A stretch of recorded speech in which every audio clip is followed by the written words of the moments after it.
yeah, like Bill, I think it's comparable to what you said. He's in that second level. He's not a superstar. He is a star level player. Although I kind of like, just considering his age, he's 31. Although he has a history of like excellence, and I think led, or what is it, top 3 or top 2 in like home runs and RBIs when it comes to the leadoff position, and he does bring a little bit of an element of speed to the Jays, which they do really need. I think, yeah, he you're getting a star level player, but yeah, he's another piece in the puzzle, but I don't think he is one of the pieces that pushes you over the top. Like he's a main ingredient for a winning team. Like you see it when they won, like when the Astros cheating scandal and all were able to have that run of success and get the World Series. But like he's going to be a big part of the puzzle, especially early on, before he starts showing some physical decline. But yeah, like I mean, the Jays still got to do some stuff, but Oh, they it is definitely still have to do some Butler or work, and KD, or not KD, Clay Thompson. yeah. But Bill, Yeah, they definitely have to do some work. And where the basketball analogy I think doesn't work is baseball. You can't have that one guy that puts his team on the back and says, "Okay, we're gonna win today." Like everyone has to contribute. You cannot.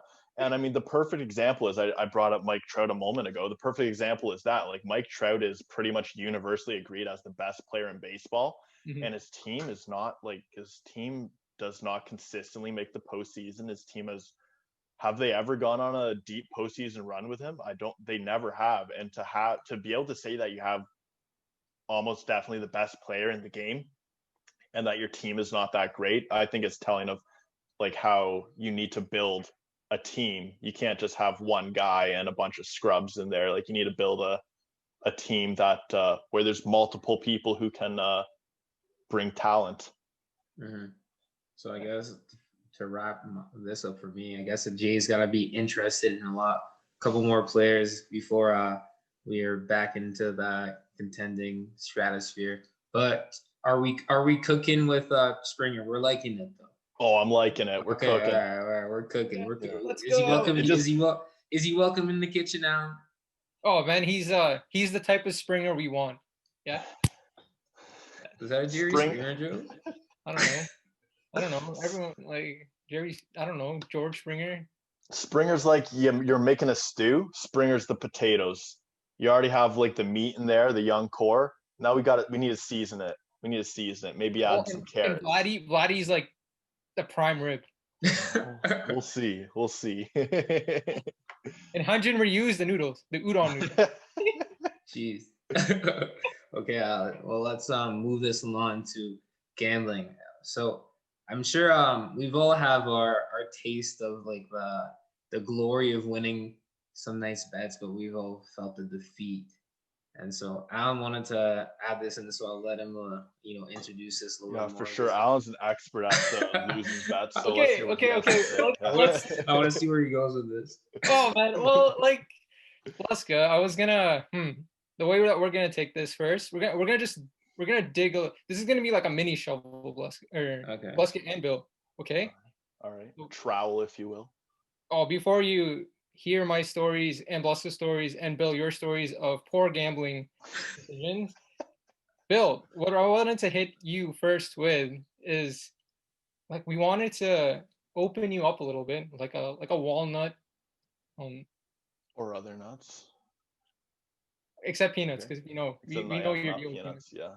But yeah, what I wanted to hit you with is basically your story with sports. Like, how did you get into it? Because I know that beforehand in like high school and even like elementary school, you were never this avid sports content consumer, right? So there was a time in your life when you weren't such a huge sports fan, but now you're one of the crew, and then we can talk about anything. We can even talk about how a Bet365 account on, I think, Ethiopia and Rwanda drawing in a game, and my account was broke after that, and I don't want to fill it up again, but we can have those conversations. So Bill, how did you get into? How do I get into sports? Yeah, because you're absolutely right.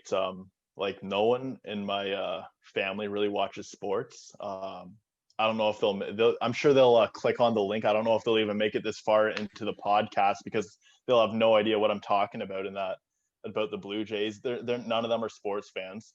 So I naturally grew up and I didn't care much about watching sports on TV through high school. I'd say in university, I think, is when I started, like, for the first time watching sports. And what drew me to it was the sense of community that I go on. I sit down, watch, maybe by myself. I watch a game. I watch a baseball game. Watch a football game. Watch something, and that there's all these other people that are doing the same thing. They're watching it with me, even though they're not with me. They're watching it with me.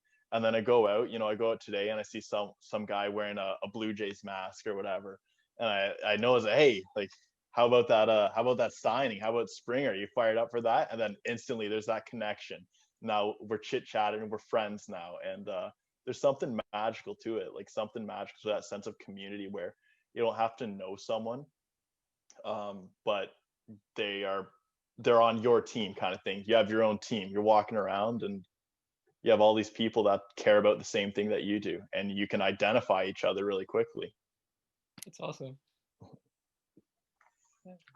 That's a beautiful piece, because that's true. There's so many people that you don't even expect that you could have that kind of bond with, just because one team can just change that out completely. Like for me, like the Packers, like they come, they're not everywhere, but as soon as I meet someone who loves the Packers, it's like, hey, let's do it. And for example, going to Toronto, going to Jurassic Park, like during that finals run, that was like one of the most like insane memories I have, because everybody was just so happy, joyous, just like, yeah, everyone's riding the exact same like wave of emotions, and that's a pretty like unique experience to like sports or like concerts, and like being at these events, which isn't really happening right now in the pandemic. But I mean, like in general, like there's really nothing like it. That feeling of you're there and someone hits a buzzer beater, game-winning buzzer beater, and everyone stands up and is screaming at the same time. That's magic right there. That's magic. Yeah, straight up. I think yeah, like unfortunately I didn't get to experience it like you, Blasco, when you were able to go to Jurassic Park during the like championship run. But Bill, I remember when we were in the restaurants, like Chuck's, Even and still, yeah, we went to Chuck's Roadhouse. you can high five people, man. Atmosphere was great during that finals run. Like, everyone's just, obviously on a much smaller scale than being at Jurassic Park or being at probably anywhere in Toronto. But it was just such a neat experience that, it's all happening and people are walking by and you're chatting to them about like what's going to happen in the game or what just happened, and people that you don't know and the people that you do know. It, gives people an excuse to talk to one another. It helps keep in touch. Well, I think that's huge when it comes to, like you said, building community and that level of like connectedness that you're able to establish with just someone you want. Like you could be standing with someone at a bus stop, you're wearing your Blue Jays too. The other guy's wearing his Blue Jay sweatshirt, like I am. And you could literally have that icebreaker, right? And it's just something that it's those interactions that people don't really get nowadays because everyone's on their phone or busy with something. But it's really nice to see that, Bill, that you found that sense of community in sports, that you're able to share with people in your corner and bring more people in your corner. But Leska, how do you feel about that? Yeah, to finish off on, I'll just say that sports have a unique ability to bring people together, and you can see that especially in quarantining and everybody social distancing. Sports is like one thing that we can all still be a part of in a way, even though it's so much better when you're together and you can be at the games and just watch with other people. Like it's gonna be like the first Super Bowl in a while that it's gonna be by your solemn self. But anyways, I still want to dive deeper into the betting. I need to hear some stories because I have my own 2 cents I want to put in. So I'll service into that. Let's go. Bill, you thought that we were digging deep with your history in sports, but we're getting deeper and deeper with about your losses or your winnings with sports gambling. Like I already spilled it. One of my really bad experiences with African soccer teams, hoping that for some reason they would draw, but I guess Ethiopia decides to win it in like the 76th minute and end my Bet365 account. But Bill, your history with sports gambling, what do you have any experiences where you lost big that you can probably relate to me? Or are you just that big of a winner? Well, I say I'm a pretty casual sports bettor. I don't bet a whole lot. Just if I'm watching the game, just makes it that much more interesting and that much more engaged. And you know, the classic cliche is don't bet unless you're prepared to lose. And I really take that to heart because, you know, I don't want to lose. I don't want to lose all my money. So it's really just fun. I consider it entertainment money, so I don't spend too much. But I definitely had tough losses. I mean, no loss is fun. It's money. It's gone. But I'd have to say the worst one, it's probably a year ago. I think I had a 5 or 6 team parlay, and like the first, let's say a 6, the first 5 all hit, and I think it was a Green Bay to cover the spread. I think it was last January. I don't remember what it was, but I remember I texted you, Alan, about it because they were up so much. I was like, I got this. I was like, I'm gonna win big here. I think the payout, it doesn't matter, but it doesn't matter. Let's not talk. I didn't win. I didn't win it, so it doesn't matter. And I was just and I just watched it slip away from them. I just watched whoever they were playing just score, and every time it was just like, it was heartbreaking. It really made me stop and think about like how much life decisions right there. How much emotion was invested in it, and the fact that like I'd counted my chickens before they hatched. Like I'd considered it that I'd already won it because I was so sure, and obviously I didn't, and it was just a huge bummer. Huge lessons to be learned. Yeah. So what's good about you? Man, I don't parlay because I never have good luck with especially with the last leg. But man, this takes me back to the NFC Championship. Another time the Green Bay Packers has broke one of our hearts apparently against the Seahawks. You know, they're up big in the NFC Championship. They're up big at halftime. You know, I thought we had it all in the bag. And this is the one time like I bet against the Packers, right? Because what's it called? The Seahawks, I think were favored by it was like minus 3.5, so they just have to win by more than a touchdown. I'm like, okay, so if the Packers keep it close, like they'll be fine. If they win, they win. Like, you know, I was trying to play the both sides of the fence.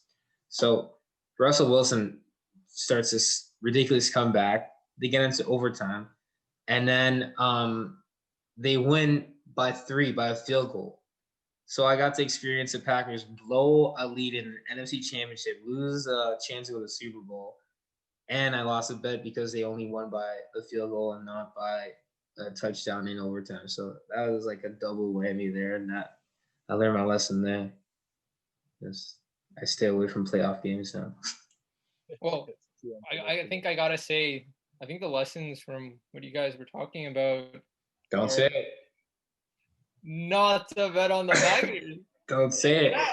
Don't say it. Oh, you We're said going there because bad things happen, but